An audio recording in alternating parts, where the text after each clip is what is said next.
There were no indicators that my dad was not well. And so I mean, for this to have happened, my father was just the happiest, most motivated and loving man, and then all of a sudden he was gone, and there was no warning whatsoever. So it was, I mean, it was just traumatic in every possible way. It was something that just kind of gutted me from, the just the initial, that moment of finding out, and it continues to kind of gut me in different ways, even 10 years later. But I've had time to sit with it, time to process it, time to grieve through it again.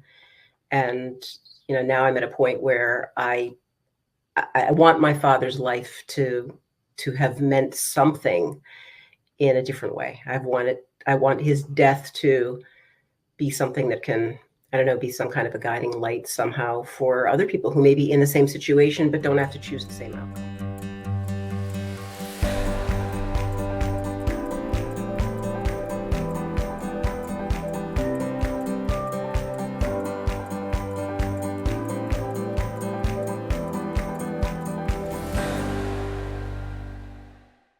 Have you ever had an event that absolutely upended your life and everything you believed in? In her 50s, Lisa Sugarman learned for the first time that her father hadn't just passed, he committed suicide. This discovery rocked her world, causing her to pivot her professional life into helping other people in crisis. Lisa's story will touch your soul. Please welcome her to Bump in the Road. Lisa, welcome to Bump in the Road. If you would, tell us your story. Thanks, Pat. I'm so glad to be here. So I'm a lot of different things. I'm a mom, I'm a wife, I'm a content creator, I'm a 3-time suicide loss survivor, I'm a mental health advocate, and I'm a crisis counselor with the Trevor Project. That's just kind of skimming right off the top. That's kind of who I am, what I do, where I spend my time. But more than anything, I'm just really trying to do whatever I can that's in my power to help change the narrative around suicide and mental illness, and start to help normalize having conversations and sharing stories, and that concept that it's okay to not be okay. That's become my own personal mission. What brought you to this path? A very unusual situation. So I lost my father when I was 10 years old. And the story that I was given when he passed away very, very suddenly was that he had died of a heart attack. And as a very, very heavy smoker, that wasn't a hard scenario for me to accept. It made sense to my 10-year-old brain. It wasn't until I was 45 years old, about 10 years ago, that I learned my father had actually died by suicide. And it was very much an accident that I found out. And it really just kind of changed the course of my life. It changed the work that I do. It changed kind of the impact that I wanted to have in the world, my voice, certainly the places and spaces where I'm putting my time and energy. And it really just kind of upended me, I guess, in every way. What were your initial emotional reactions to finding this truth? Oh, it was impossible. I mean, absolutely an impossibility as far as I was concerned, because there were no signs, there were no signals, there were no issues that were presenting in typical ways, in ways that you would look at someone and it would be obvious that they were struggling, or they were in therapy, or they had maybe made attempts before. There were none of those signs. And granted, I was 10 years old at the time, but my mother would say the same thing. If you were talking to my mother, she would say the same, that there were no indicators that my dad was not well. And so I mean, for this to have happened, my father was just the happiest, most motivated and loving man, and then all of a sudden he was gone, and there was no warning whatsoever. So it was, I mean, it was just traumatic in every possible way. It was something that just kind of gutted me from, the just the initial, that moment of finding out, and it continues to kind of gut me in different ways, even 10 years later. But I've had time to sit with it, time to process it, time to grieve through it again.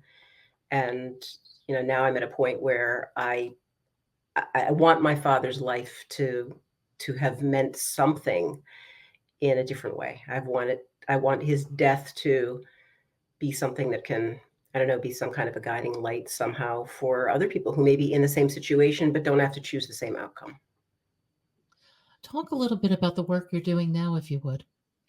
Sure. So I think in a lot of ways, people who find themselves in situations like this where they've had a traumatic event and it kind of shifts their thinking, they you get to a point where you want to volunteer or you want to become more active in some way or make an impact in that space that you're in. And that was the case for me. So I began talking about my experience, sharing my story. I'm a writer by nature. That's what I do. So I started writing about my story.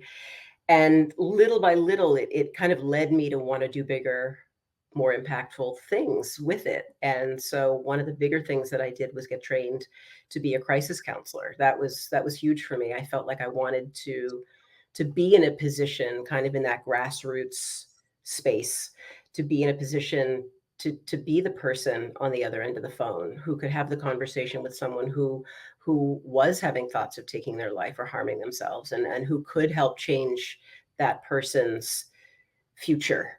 Um, and so I got trained with a group called the Trevor Project. They're the largest LGBTQ crisis and support network hotline for at-risk LGBTQ youth. And I got involved and have been on the lifelines now for getting close to 2 years, working with people who are experiencing all sorts of different types of challenges. It isn't just necessarily suicidal ideation. It could be homelessness or coming out. It could be some kind of abuse or job insecurity, all sorts of mental health crises.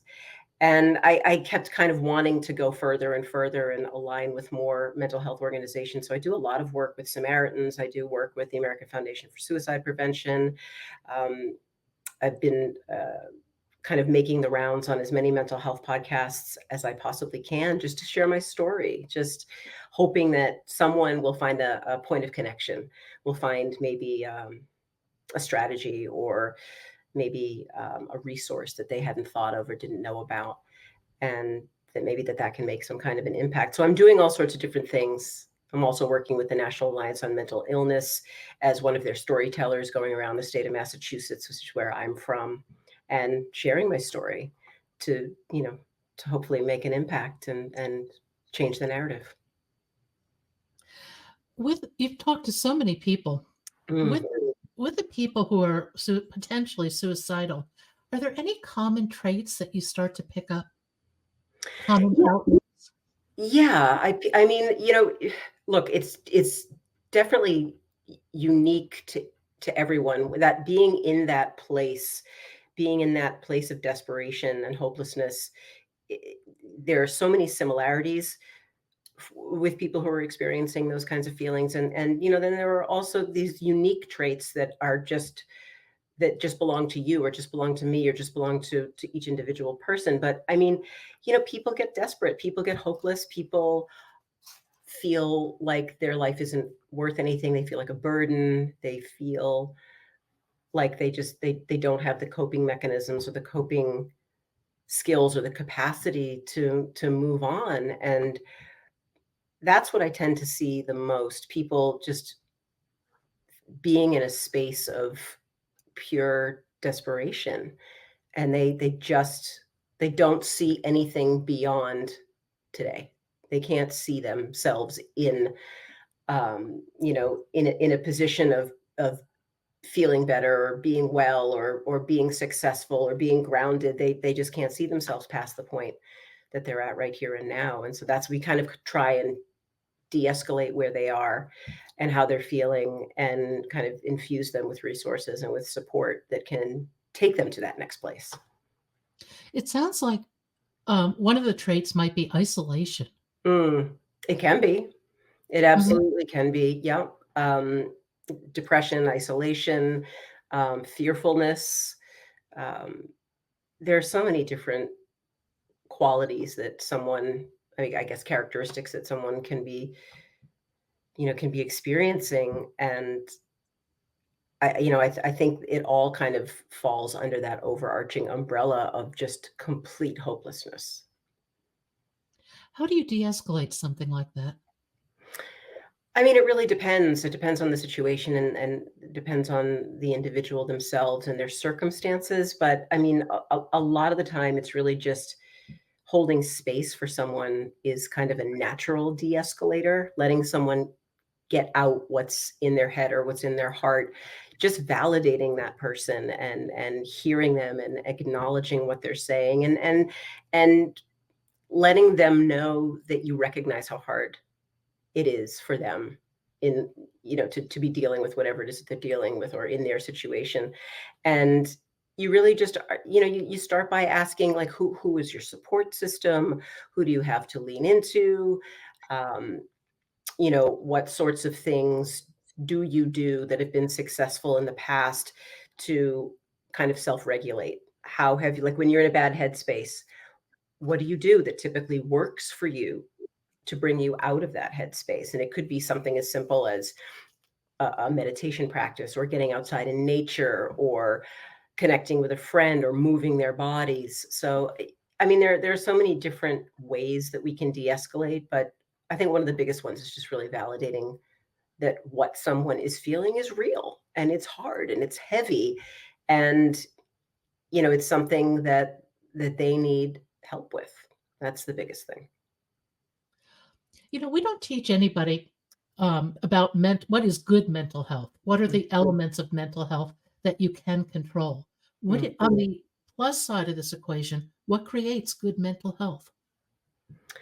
I think balance is one of the biggest pieces. I think self-care is a huge contributing factor to our mental health and well-being, and honoring ourselves and our needs and our boundaries and our relationships and our our connection with our community. All of those things together create good, stable mental health. Having practices in place, knowing what works for you, knowing when you need to reach out for people, and knowing when you need to take time for just yourself. Finding what your own coping mechanisms are. Like, again, things like outlets like journaling or yoga, fitness, mindfulness, meditation, connections with other friends or family members. Like those are the things that that kind of fill our cup. And when our cup is filled with those things, our mental health is stable. It's not just about seeing your chiropractor or seeing your general practitioner. It's about dealing with what's going on the inside. It's about maybe having a therapist, maybe checking in with a therapist once a month or every couple of weeks, just to have an outlet who's completely unique and disconnected from everything else that is in your life. Someone unbiased who can listen to you and react to you and just hold space for you. I mean, all of those bits and pieces combine to make someone, I guess, an all around, um, healthy and stable person. It's not one of those things. It's all of those things. It's how we eat. It's how we take care of our bodies. It's getting enough sleep. It's surrounding ourselves with people who feed our soul. Do you know what I mean? Who bring out the best in us. It's a combination of all those things, in It's my opinion. Yeah, no, it's interesting you bring up diet. I personally think diet is a real piece of this. Mm, Uh, I went through a major dietary overhaul, about 10 or 15 years ago. Got rid no sugar, um, no processed foods, etc. mhm, Real food, low glycemic diet. And for me, that works very well. mhm. And while everybody is different, just getting people off sugar alone would make a major shift in your mental outlook. Mhm. Yeah, it's true. I mean, look, it's no secret that we are what we eat. I mean, any fitness influencer, any coach you might speak to kind of across the gamut of physical wellness is going to tell you that it's 80% what you eat and 20% how you move your body, whether it be, lifting weights or going for a run or some other kind of, you know, physical athletic practice. It's about what you put into your body. It's about hydration. It's about, and the sleep piece too is something that kind of goes hand in hand with that. We don't realize how much of an impact that has on our system's ability, our body's ability to function properly. It's like you put low grade gasoline into a high powered car, and it's not going to function well. And we work the same way with food and with sleep. So I couldn't agree more. No, that's a good analogy. I know if I don't sleep, I am worthless the next day, and Hmm. it's not a pretty picture. No, I know. For most of us, I know. I want to go back to the people calling in on these helplines. Uh, Mm. are there general age categories that you notice? I mean, in the context of the Trevor Project, where I spend most of my time on the lifelines, our target demographic is um, that 13 to 24-year-old age bracket, that teenage young adult age bracket. But that's certainly is not the only type of call that we get. We get calls from people who are either younger or significantly older all the time. But I mean, it really does range. I think myself personally, I tend to get people kind of within the 20 to 30-year-old bracket. But again, I've gotten a range across the board, every age that you could imagine. I mean, short of, like young children calling. But um, and the irony is that it's the men who are in their 50s and 60s who are actually the most at risk for their mental health. They're the ones who are calling in more often, to a lot of these other lifelines more often than anyone else. Why do you think that is? I there are lots of different opinions about why that is, and I think a lot of it relates back to, you know, people, losing jobs at that age, people feeling that financial insecurity at that age, people, it's hard to pinpoint it and have it attribute to any one reason, but um, that demographic just seems to be one of the most impacted by mental illness. And I don't know if it's just a general, like, you hit a point in your life and um, you're feeling like there's some kind of an emptiness there at that age, at that point in time. It's hard to say. That's interesting. Earlier this morning, I was reading an article talking about women getting divorced, and the if I may be remembering these numbers a little bit off, but 50 plus seems to be the category where a lot of people are all of a sudden, after having 20 or 30-year marriages, Mhm, are getting divorced. And divorce is a huge upheaval in your life, even if you're the one seeking it out. mhm. I mean, it challenges your identity, it challenges your finances, it challenges your social circles, just everything. And I wonder how do a lot of men cope with that? Because I think women are more likely to connect with others, have Mm. somebody to talk to. I think in general, men tend to be a lot more isolated. Yeah, I think you're right for that reason. I mean, the whole, um, you know, men and women, Venus and Mars, we come from two different places in some ways. And unfortunately, you know, men as a population have been trained to kind of tough it out and stick it out and suck it up and man up and to reach out for help or to connect with community or seek that out.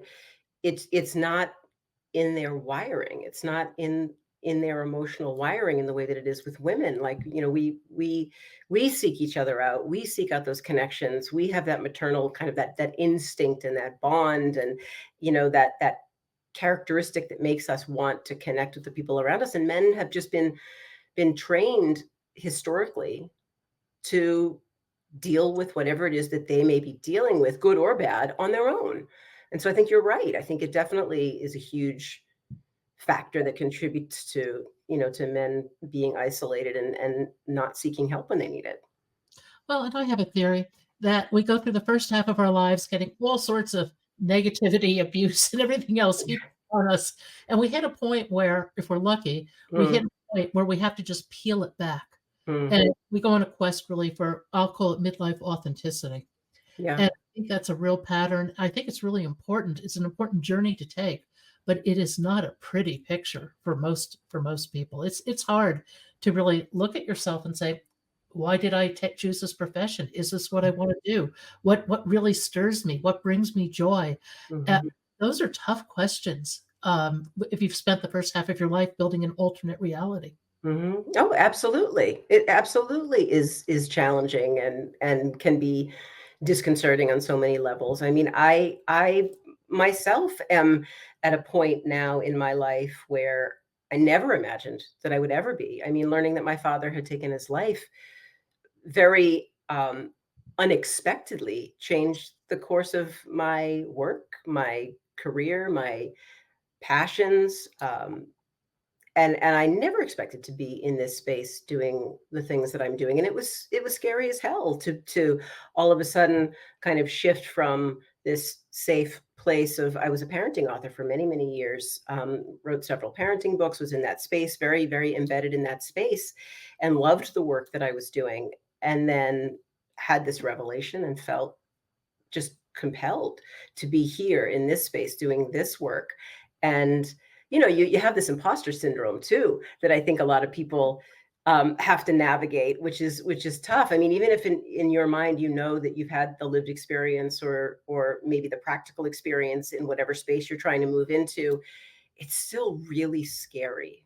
And the older you get, the harder it is to find the confidence to keep moving forward in the direction that you believe you need to go in. So it's tough. It's terrifying. It's Yeah. totally Yeah, terrifying. absolutely. But how does it feel to be living in total uncertainty but following your passion? I'll tell you, I was not living in a space of uncertainty for very long. I do have to say that it became very clear to me very quickly, not only because of like feedback that I was getting from the outside world, but just internally. I really did know almost instantly that this is where I needed to be, and it was the work that I needed to be doing for whatever value it may have had. I mean, it's such a hard thing to calculate. The time that you spend, like you and I are spending, having these conversations, who listens to them, or what I write, what I put out into the world, who reads them and absorbs them. You get a small measure of that back in the form of feedback and comments and engagements and things like that. But there's always a larger population of people that we never see or hear from who are engaging with our work, who maybe aren't the ones giving feedback, but it's hitting them, and it's on their radar. We just don't know it. So it's hard to measure, like, what kind of an impact am I really making? But I knew without a doubt that this was the place that I needed to be, and that this story, my story is a little bit unique. I mean, being a survivor of suicide loss is certainly not unique. Being a three-time survivor, which I am, makes me a little bit more unique. And then the way that my story kind of fleshed out, not knowing that my father had taken his life for 35 years, that again makes mine a little bit more nuanced than I think maybe the average story. So, I knew that there was a story worth telling. And I think we all have a story worth telling, whether it's about suicide or grief or loss or just general lived experience. We've all got something to offer that can either elevate or can guide someone somewhere somehow, because we're not alone in our experiences. Even when we feel like we are, there's always someone else who's experiencing what we're experiencing. When you're looking at grief, what are some of the nuances of grief from somebody committing suicide versus somebody dying a natural death? Well, I think the why is the biggest issue. I mean, I know I can only speak for myself. So with my father in particular, so I lost my father, I lost a cousin, and I lost a very, very dear childhood friend.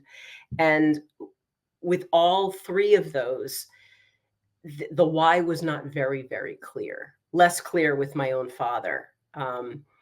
And that can be a really, really troublesome thing to live with. I mean, I know it has been for me. I'm a very linear person. I'm somebody who likes to ask questions and get answers and seek information. So I'm always kind of seeking. And to have something be open-ended, like why my father took his life, for instance, is it's a hard thing to live with. And that's what a lot of survivors of suicide loss feel. That's why you know, grief is grief, right? But it isn't. I mean, every kind of grief is nuanced. Suicidal grief is a completely different animal than other types of grief because you're worried about, did I miss a sign? Could I have done something? How could I have stopped this? Um, how could I have changed this outcome? And I mean, and it also depends on the circumstances around someone's suicide. Depending on how someone took their life, I mean, there can be some incredible trauma surrounding the way in which someone chose to end their life. If someone found their person, I mean, there's so many different little nuances that make suicide grief different and in a lot of ways incredibly traumatic. Having lived through this, what words of wisdom would you give to somebody facing this? I would say, and this is something that I had to arrive at this place on my own, um, and I was glad that I arrived in this place of recognizing that I need to be wherever I am right now. You can't try and cycle your way through the grief attached to this any faster than it's happening organically. Like if you're distraught, you have to be distraught. If you're numb, you have to be numb. You have to sit, or at least I did, in whatever phase or feelings or space that you're in at that time. And you've got to cycle through it. And it's hard. It's so hard. And it guts you, but it's also what moves you through it. And it's not easy to let those feelings come because they're so overwhelming and they seem so endless, but they do change. And that's the thing I would say to anyone is that the way that you feel right now, whatever that way is not the way you're always going to feel. And I mean, look, grief is a very cyclical thing. You're never going to reach an end point. Don't ever think that you're going to reach an end point and you're going to wake up one day and part the curtains and it's going to be a sunny gorgeous day and there's your future. I wish that were the case. It becomes something different. We learn to live with these feelings, and just like we live with memories, we live with the memories of the people we love, we live with the loss, and it changes and evolves over time, and it becomes something that takes on a different form. So I would say just allow yourself to be where you are, meet yourself where you are right now. Those are incredibly wise words, hard to follow, but very, very wise. Yeah. If you could rewrite your story, would you? Wow, that's a question that's interesting. No one has ever asked me that.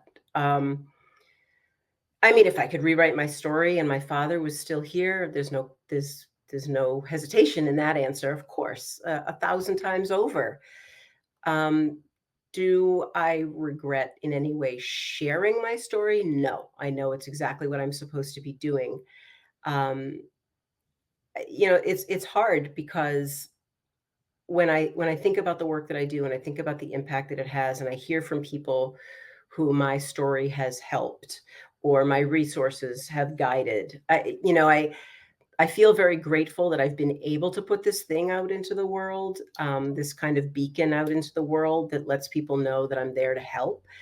So, it's like the chicken and the egg. You can't have one without the other. Of course, I wish I could change my story. I wish my 10-year-old mind was mature enough at the time to have sensed or known somehow that my dad was struggling and could have said something or done something. Yeah, but I mean, I couldn't, and I can't change the outcome. So I'm doing the best I can to create some purpose and meaning out of what I have.